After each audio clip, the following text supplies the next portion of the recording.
أجنع حوات ترف إيرتران لوعلاو بحران تجراي إتاب حوات تمرح زلا تجراي أنت تتنكيفا لك عب سالستي درونات شعبية بسمايات أديس آباخ عندنا من خلكلن شعبية نفسيول كم زي كير أنت يوحسنت درونات نايمن تمزق زاق ميسايلات 4 كيلو دخع قبرو ازدون قرعشل يقوم تجراي نخفرس زي تجبر نجر تير قاد استخال أي كفرس تدلي جنرال تفرع مامو كاب كل المحرة كاب فانو بوهالا إنيا يالن يرترادنا يتقرأي هزبوش بالسقنا لياتك عيشلم كاتك تودو أبسما درون إمارات راي لايت انترتينمنت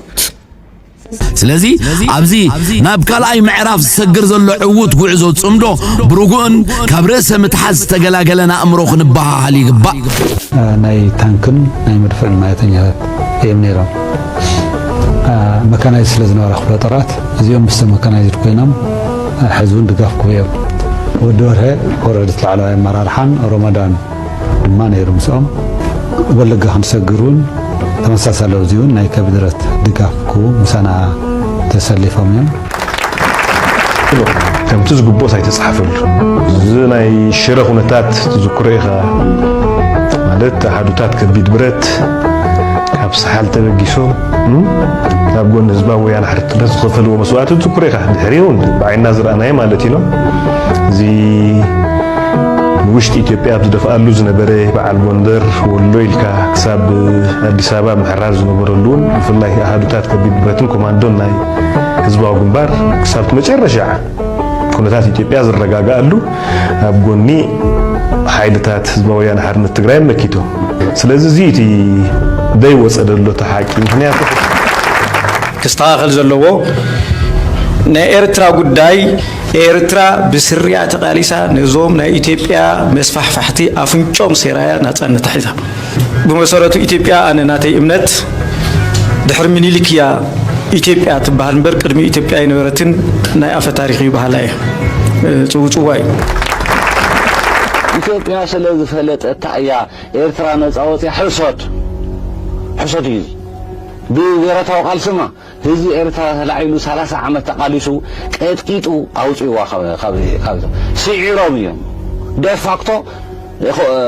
تا حقاوي لواس زخمهم يونايتد نيشن ون أفريكان يونيون ون إثيوبيا ون تا حقاوي يأفلو تهيوهم نابزنا يكونوا عم بحال درجان مبصح زقبر سقوم تقنا نسناي نجر نحكن إدكاب مهابيز جمر اتخير نبزلو ترخاتات كأرنب ترايزلو نمتع ولدو تصورين كونوا عن ترخا خنتنا حلو يسنا حلي زي بحالو عمام دليت تصمدوي كدمي يقن عفار رح انت مسلا لاتم رقوم انت قوني فكا مرق مخانكات رقوم يبلون ياتبل سلازي نايز مسكال زرقت رقوم قربيت قداي تملكتنا داس حقنا مدبنا خنزازمينا دك حاوب بوي بلسقنا بأمحرنيا حلفوا بزي تفلت قانقوا كوميدي جميران نغلت قدم زي تيد زغونا حرستاي سمعوا لي I came from South Gondar administration zone Fogara Orada I'm a farmer. I came from this for farmer society. At winter season we produce 3 times.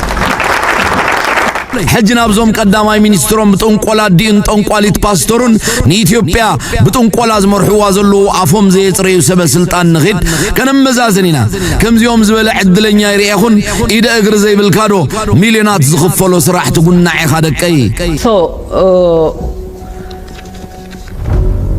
before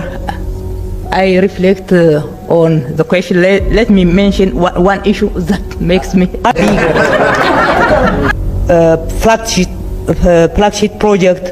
to compact the next February, to be completed in the next February. I will come to the beautification project. I look forward to the fruitful discussion and cooperation that will result from this visit, and I am confident that our joint efforts will contribute to the peace. We are not going to change our society alone.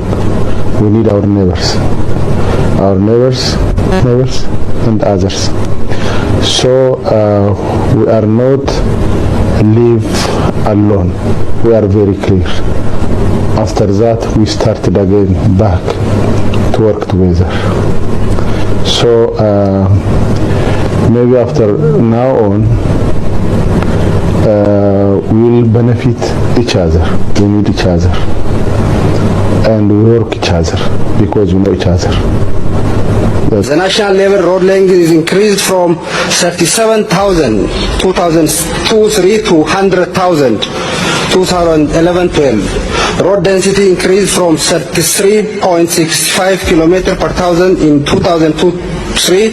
to 90.9 km per thousand in 2011-12. أنا زي إثيوبيا زبلوا شعبي مفقد أبي منبر كيدي له دكتور تبل ورقة جزية من مساو دكتور أبي إثيوبيا خمسة وخميدر بيردرات شيت سلازم وجن إثيوبيا مسير ترى خوينات كوجن توينو عب تاريخ وقات عالم نمجمر يا جزء دنا غرز أوج ووجي خون نيشت أبنت نايز جواد مركونيا إتما جورد ما سمعوه فتوال بنشانغولم فتوال تግራይም ያው በአልጀርሱ ስምምነት መሰረት ይፈታል ተብሏል ትግራይ በውዕል ፕሪቶሪያ ዕድቁ ክፈትሕ ተባሂሉ ክብል በውዕል አልጀርስ ይልወናልኩም እዛ ሁላ መሃይም ወልደፍደፍ ክትብል ምስሰምዓ ጀዋር መሐመድ ከምዝ ኸማይ ቆለጭ ይልዎ ዘሊፍዎም ነይሩ ንመጽእ ኤርትራ ጸላእ የብላን ጸላእታ ደናቁር ጥራዮም ደናቁር ጥራይ ጸላእትኻ እንተኾይኖም ድማ እንቋዕ ጸላእትኻ ኾኑ እዩ رئيس دما تملكوتو لي يا اخوالات كاريزما مرأيو امبساز غازم زلو طعم صط ابيلو غزا The global monetary system controlled by dollar and euro has been used. Sanctions here, sanctions there, sanctions there, grabbing this account, grabbing that account has been one of their tools. This is not going to continue indefinitely. And we need a new financial architecture globally. Not controlled by euro, not controlled by the dollar, not controlled by other currencies. نغيدنا بهلو كونتات كوينات هاللوز بالبروباغندا الشاغيلو كازغنا يدما قطتا نبابيك نغركا اسكي انت يم كزبلو بزعبا كوينات ترينا نامناتنا نباب كناتو بزبلو نجمر حدا بناي بعل صادقانن ጌታቸውን ካብ ሕወሓት ብዝተገምዐ ሰራዊት ዝርከቦም ተቃወምቲ ኤርትራን ጌርካ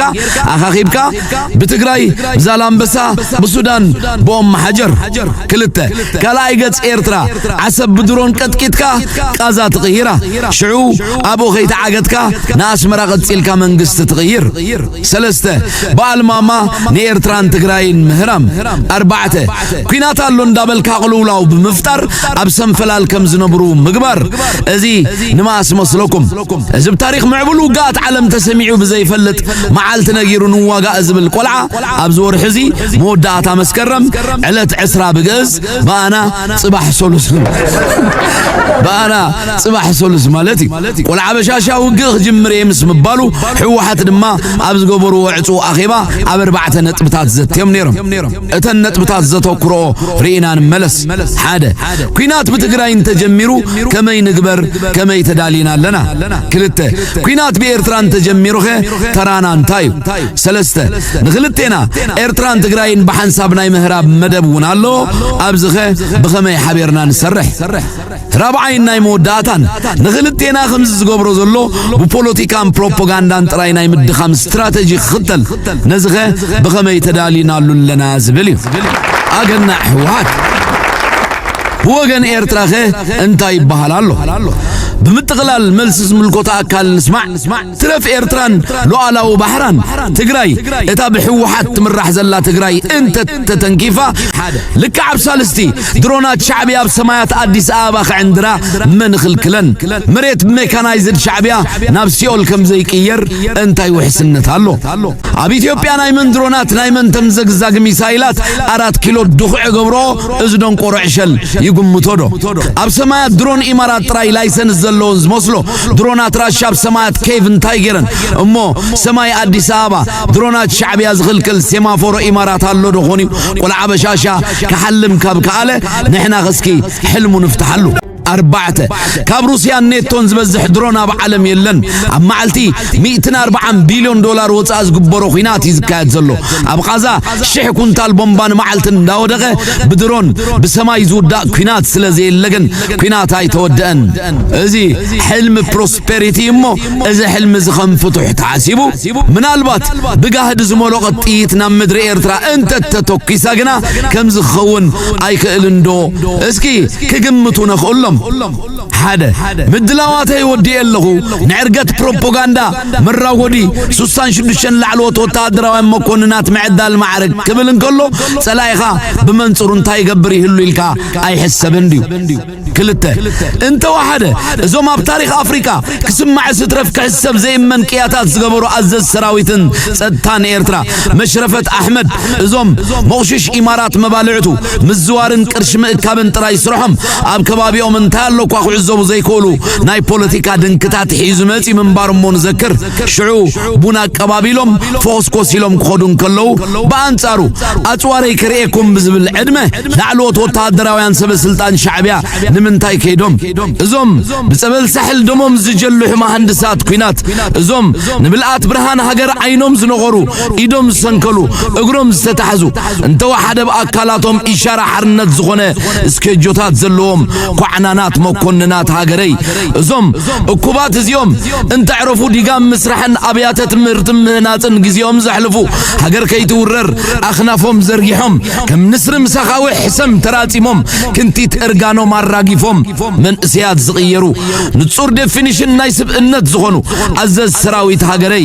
ታሪኾም ከጽሕፉ ግዜ ዘይብሎም ዝነኦም ክነግሩ ግዜ ዘይብሎም ዝነብሩ ንሓፋሽ ዝቕበሩ ብልቢ ሓፋሽ ዝኾኑ ባህራት ሳሕል ሕቑማንም መራሒ ክደርዙ ይኮነን ሕቆ ምስባር ዝቐሎም መንከስ መራሒ ክደርዙ ይኮነን መንጋጋ ክሰብሩ ዝቐሎም ኣብ ብርክ ማንም ሰብኣይ ክሰግዱ ዘይንብርከኹ ብርክ ሴሮም ከስግዱ ዝቐሎም ምሽ ከም ሰበይቲ ተወላዊሎም ቀመጽመጽ ክብሉ ዘቕመጽምጽ ፍጡር ኦቶ ኣሲሮም ስብእነቱ ዝመልስሉ ነጋውስ ሳሕል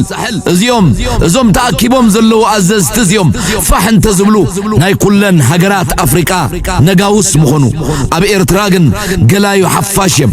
ነዚኦም ሲ ከምታ ደረተይ መርቑለይ ትብል ኣመንዝራ መስርሕ ጽዋረይ ከርኤኩም ኢሉ ቀመጽመጽ እናበለ ምስ ዓደሞም ያ ኣኸ ሓደ ሰዓት ካብ ስራሕ እንተሪሒቆም ዝሞቱ ዝመስሎም መሪሕነት ህዝባዊ ግንባር ኣብ ኢትዮጵያ ተዛዊሮም ጥራዮም ተመሊሶም ኢሉ ዝሓስብ ይህሉ ደኹን ካብ ኢትዮጵያ እንታይ ትዕዝብቲ ተማሊኦም ኢሉ ዝሓትትከ ኣሎዶ እዚኦም ንኣኽራናትን ጎላጉልን ጎቦታትን ሰናጭሮን ኣብ ኣእምሮኦም ቀሪጾም ንዓርሙሽሽ ደርግ ወላ ኣምላኽ ሻዕብያ ይስጋብ ዝብል ዝገበርዎ ላዕለዎት ኣዘዝትስ ኣብ ኣዲስ ኣበባ ናይ ወዲ በሻሻ መስርሕ ጽዋር ክዛወሩ እንከለዉ እቲ ኢንፍራረድ ዒንቶም ኮላሊቱ ይምርምር ምንባሩ ዝግምትከ ነይሩ ዶ ይኸውን ሰለስተ ኣየርፖርት ፓኪስታን ካራቺ ፈንጢሱ ኣየር ዝጠለፈ ምኩሕ ስለያ ሻዕብያ 30 ነፈርት ደርግ ኣብ ሕምብርቲ ማዕርፎ ነፈርት ሰንበል ኣትዩ ዝረፍተተ ምዑት መሪሕነት እንተወሓደ ጽርግያ ጅቡቲ ኣዲስ ኣበባ ዓጺው ንኢትዮጵያ እቲ ተራ ኦክሲጅን ክኽልክላ ከም ዝኽእል ክግምት ዝኽእል ይህሉ ዶ 4 ሰራዊት ኤርትራን ሰራዊት ትግራይን ሰራዊት ፋኖን ሰራዊት ሸኔን ሓደ ዓይነት ሚሊታሪ ገይሩ ምድራዊ ገሃነብ ክሰርሕ ኢሉ ዝሓስብከ የለንዶ ፕሬዝደንት ሶማል ሐሰን ሼኽ መሐመድ ድሕሪ ጽምብል ምራቕ ኣባይ ግድብ ምስ ኣብይ ምውዓሉ ብቐጥታ ምስ አልዓረቢያ ብዝገበሮ ቃለ መሕተት ኣብ መንጎ ኤርትራን ኢትዮጵያን ኩናት የለን ምባሉ ምስ ኣወል ሲዕዶ ተማኺሩ ይኸውን ስለዚህ እዝና ሸውዓተ ዓመት ቆልዓ ፕሮስፔሪቲ ዝገብሮ ዘሎ ጽፋዕፋዕ እዚ ካብ አቡዶብ ዝጓረዝ ዘሎ ጽዋርን ዝወሃቦ ዘሎ ጉንዖ ነዕዊርዎ ስሞክ ስክሪኒንግ ዝበሃል ተርእዮ ንምፍጣር ዝቃለስ ዘሎ ስሞክ ስክሪኒንግ ዶሮና ፈጢርካ ኣብኡ ምሕባእ መወዳእታ ናብ ሽምግልና ምእታዊ እመኑ ነዚ ሰጊሩ ናብ ኤርትራ መጺኡ ሉዓላዊ ባሕሪ ሻዕብያ ክወርር እንተይሉ ኣነ ዝብለኩም ድማ በጃኹም ኣይትኽለፍዎ ቢልዓክስ ኩናት ክጅምራ ተባብዕዎ ኣብ ሳልስቲ እዛ መደቀስ ቆልዓ ምሲልዋ ዘሎ 4 ኪሎ መቃብሩ ክትከውን እሞ ሓምሻይ ክፋል ሓመድ ድበዕ ሸል ትብል መጽሓፍ ክትጽሓፈሉ ኢሉ ብስሓቅ ኣፋኒኒ أنا زقمطو دما إنه اتخون حكي أبي نقداماو خينات كايدو لزخيل قمنا يبلون انت فتنا دما حنساب النحوارون إذا بصوت وياو تاريخ تلخ كتب السنحة إثيوبيا تمالي إيوا كقبريو ودحنكم خينات يلن إذ بحري عيد فرنيو وارديو نهالكم تبل سلغ قابزوكم جنرال تفرع مامو كاب كل المحرا كاب فانو حدا ملئكتي نقولو تقالاساي إثيوبياوي أسمع له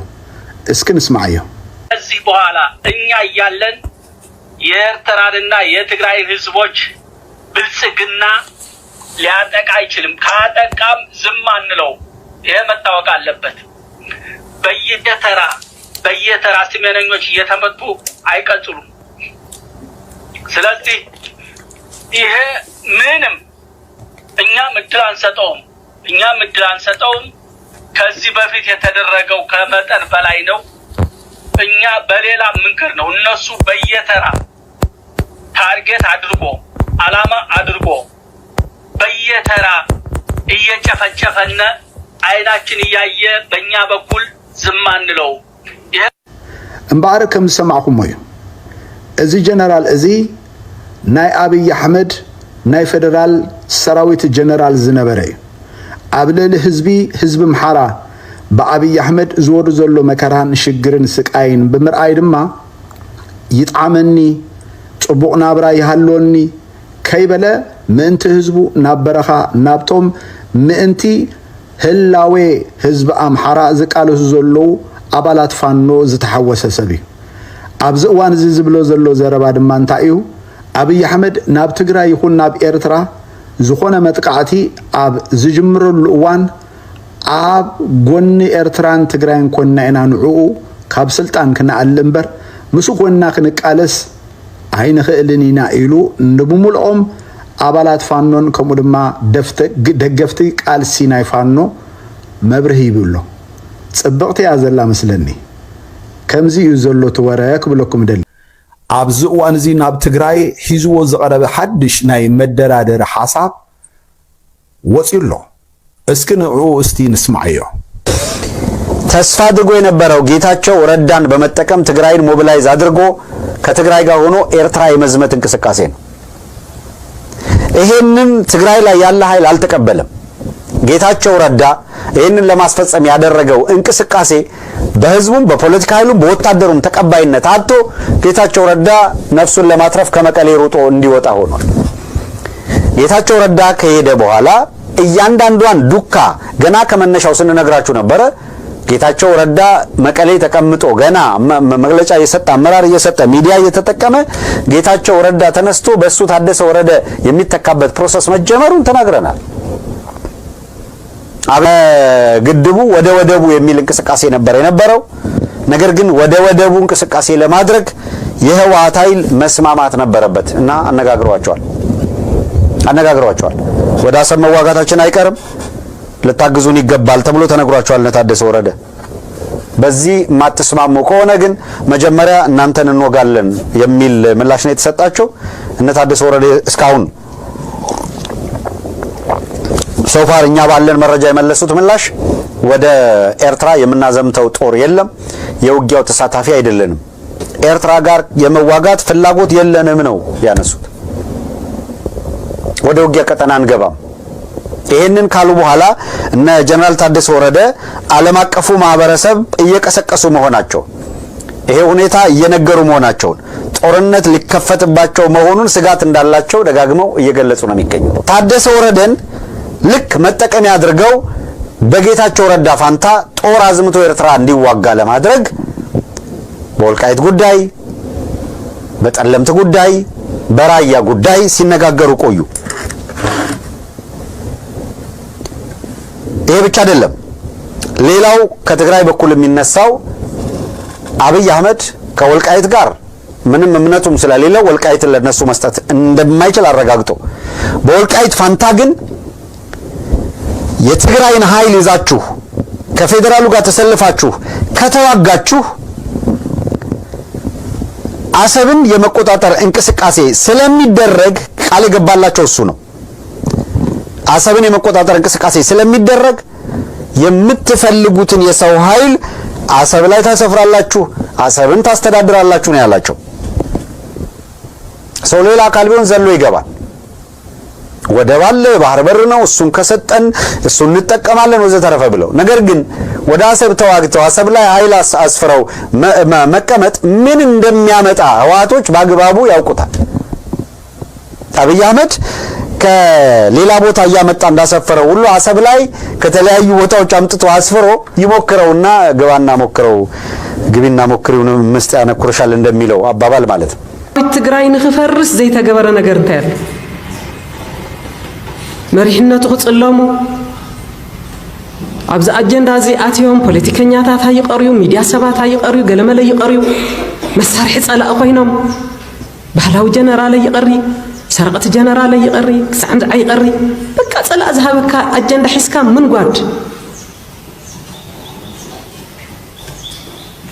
ሰራዊት እዚ ንኽፈርስ ኩሉ ስራሕ ተሰሪሑ ናብርኡ ክጓሳቆል መንግስት በጀት ከይምደበሉ ክዳኑ ከይቅይር ጫማ ከይረክብ ስንቅ ከይረክብ ኮነ ተባሂሉ ንኻሊእ መዓት ቅርሺ ይወፅእ ንሰራዊት ቀለብ ዝኸውን ግን ይወፅእ። ሓደ ነገር ዝብልዎ ኣሎ ልዕሊ ኮር ዝበሃል ዘረባ ልዕሊ ኮር ተኣኪቦም ዝወሰንዎ እኮ በብክፍለ ሰራዊት ዝተወሰነ ውሳነ እኮ ናፈለጡ ኸዮም ከምኣ ዝገብሩ በብኸባቢኡ ሰራዊት እንታይ ከም ዝወሰነ ይፍለጥ። ኣሃዱኦም ዝሃበቶም ውሳነ ልኡኹን ሒዞም እዮም ብሓባር ኮይኖም መፅኦም ወሲኖም። ግን ልክዕ ከምዚ ልዕሊ ኮር ዘሎ ዝኾነ ሓይሊ ፀላእ ትግራይ ጌርካ ይሰኣል። እዚ ካልኣይ ክፈርስ ተደለየ ብሄራዊ ትካልና ሰራዊትና እዩ። ካልኦት ብሄራዊ ውዳበታት እውን ክፈርሱ ይስራሕ ዘሎ ትእምት ንኽፈርስ ካልኦት ብሄራዊ ትካላት እውን ውዳበታት። ስለዚ ትግራይ ምድኻሚ ብኩሉ መንገድ ኩሎም ትካላቱ ክዳኸሙ ብምግባር ኣቢልካ ህዝቢ ትግራይ ናይ ምዕፃው ስራሕ ይስራሕ፣ ናይ ምድኻም ስራሕ ይስራሕ ዘሎ። እዚ ኩሉ ገይሩ ሕዚ ተዳኺሞም እዮም ተበታቲኖም እዮም ነንባዕሎም እዮም ዝባልዑ ዘለዉ ሓድነት የብሎም ኢሎም ዝኣመነሉ ሕዚ እንታይ ጀሚሩ ኣሎ? ፈኸራ ኮይናት እዚ ዝብለሉ ዘሎ ምኽንያት ኣብ ውሽጥና ደኺምና ዘለና ምዃንና ስለ ዝፈለጠ ሓድነትና ተዘሪጉ ከም ዘሎ ስለ ዝፈለጠ ዘዳኸመና ዕፅዋ ገለመለታት ከዓ ትሪእዎ ዘለኹም ይኹን ትራንስፖርት የለን፣ ነዳዲ የለን፣ ገለመለ የለን ማለት እዩ። ስለዚ ድሕሪ ፕሪቶርያ ስምምዕነት ዝሓለፈ 3 ዓመት እንታይ ኢና ንሄና? ድሕሪ ፕሪቶርያ ስምምዕነት ኣብ ሓደጋ ኣለና። ዝሓለፈ 3 ዓመት ግዜ ኣብ ክንዲ ንባዕልና ውሽጥና ነጠናኽርን ንድልድልን ሓድነትና ኣብ ክንዲ ዝሰጥም ዘይንድፈር ናብ ምዃን ደረጃ ጸላእትና ክፈርሑና ናብ ዝኽእሉ ደረጃ ኣብ ክንዲ ንኸውን ብናይ ውሽጥና ጸገም ኣብ ውሽጥና ብዝተፈጠረ ጠላም ሓይሊ ምስ ናይ ደገ ሓይሊ ብምትሕባር ዓብዪ በሰላ ፈጢሩልና ኣሎ። አብይ አህመድ ተስፋ ገይሩ ዝነበረ ጊዜው ምምሕዳር ነበረ ጌታቸው ረዳን ጻድቃንን ከም ዝኾነ ነገር ግን ጌታቸው ረዳ በቲ ዝነበረው ስልጣን ኣብ ትግራይ ሓሳብ ብልጽግና አብይ አህመድ ንኸተግብር ላዕልን ታሕትን ክብል ጸኒሑ ኣብ ውሽጢ ትግራይ ዘለው ሓይልታት ግን ፍጹም ነዚ ነገር እዚ ክንቅበሉ ኣይንደልን ኢላ ምስ ተቃውሞ ከምቲ ዝፍለጥ ጌታቸው ረዳ ንነብሱ ከድሕን ካብ ትግራይ ሃዲሙ ኣብ አዲስ አበባ ተረኺቡ። ጌታቸው ረዳ ኣብ መቀለ እንከሎ ኣብ ስልጣን እንከሎ ገና ስልጣን ዘመኑ ከይተወደአ ኣብ ክንድኡ ታደሰ ወረደ ክትካ ድማ ብውሽጢ ስራሕ ከም ዝነበረ ኣቐዲምና ነጊርናኩም ነርና ይብላሉ። ብድሕሪ እዚ ድማ አብይ አህመድ ካብ ግድብ ናብ ወደብ ብዝብል ሓድሽ ጎስጓስ እቲ ዝሓሰቦ ናይ ኤርትራ ኩናት ንምኽፋት ሓገዝ ይደሊ ነበረ። ሕጂ እውን እንደገና ተመሊሱ ንሕወሓት እዩ ኣዛሪብዎም ዘሎ። ስለዚ ድማ ክትሕግዙና ይግባኣኩም እዩ ማለት ናብ ኤርትራ ወይ ድማ ዓሰብ ንምውራር ኣብ ዝግበር ኩናት ክትሕግዙኑ ይግባኣኩም ኢሉ ድማ ንታደሰ ወረደ ሓቲትዎ ከም ዝነበረ ታደሰ ወረደ ግን ብመጠን እቲ ጊዜያዊ መንግስቲ ክልል ጥራይ ዝራይ ዘይኮነሲ ብመጠን እቲ ኣብ ውሽጢ ትግራይ ዘሎ ረብሓ ንህዝቢ ትግራይ ብዝጠቅም ረብሓ እዚ ኩናት እዚ ኣይ ኩናትናን እዩ ንሕና ክንሳተፎ ኣይንኽእልኒና ኢሉ ከም ዝመለሰሉ ይሕብር ኣሎ ናብ ኤርትራ ዝኽፈት ኩዳት ንሕና ምንም ተሳተፍቲ ክንከውን ሸውሓት እውን የብልናን ኢሎም ከም ዝመለስሉ ኣብዚ ከምዚ ዓይነት ኩነታት እንከለዉ ታደሰ ወረደ ዝምርሖ ክልላዊ መንግስቲ ክልል ትግራይ ድማ ኣብዚ ሰዓት እዚ ንሕብረተሰብ ዓለም ዲፕሎማት እዚ አብይ አሕመድ ዝበሃል ኩናት ክኸፍተሎም ይደሊ ከም ዘሎ ምክንያቱ ንወደብ ዓሰብ ንኤርትራ ንምውራር ብዝግበር ኩናት ዘይትሕግዙና እንተደኣ ኮይንኩም ንዓኹም ኢና ክንሃርመኩም ኣብ ዝብል ዘረባ በፂሖም ከም ዘሎ ብምሕባር ይርከባሉ እምበር ኩልኻ ኤርትራዊ ኣስተውዕል ታደሰ ወረደ ኣብዚ ሰዓት እዚ ኣብ ክንዲ ጌታቸው ረዳ ኮይኑ ናብ ኤርትራ ብዝኽበር ኩናት ቀንዲ ተሳታፊ ንምግባር ንህዝብ ትግራይ ብዙሕ ጎስጓስን ጻዕርን ክገብር ከም ዝጸንሐ ፌደራል መንግስቲ ይነግረና ኣሎ እዚ ግን ኣብዚ ሰዓት እዚ ብዛዕባ ወልቃይት ጠገዴ ሁመራ ዝበሃል ናይ ምዕራብ ትግራይ ብዙሕ ዘረባ ይገብሩ ከም ዝጸንሑ ብዛዕባ እዚ ዘረባ እዚ ግን ምዕራብ ትግራይ ኣይንበኩም ኢና ኣብ ክንድኡ ግን ንዓሰብ ክንህበኩም ከተመሓዳድርዎ ዝደለኹሞ ዓይነት ሰብ ኣብኡ ክተስፍሩ ትኽእሉ ኢኹም ኢሉ ዛዚሙሎም ኣሎ እዚ እንታይ ማለት እዩ ላይት ኢንተርቴይንመንት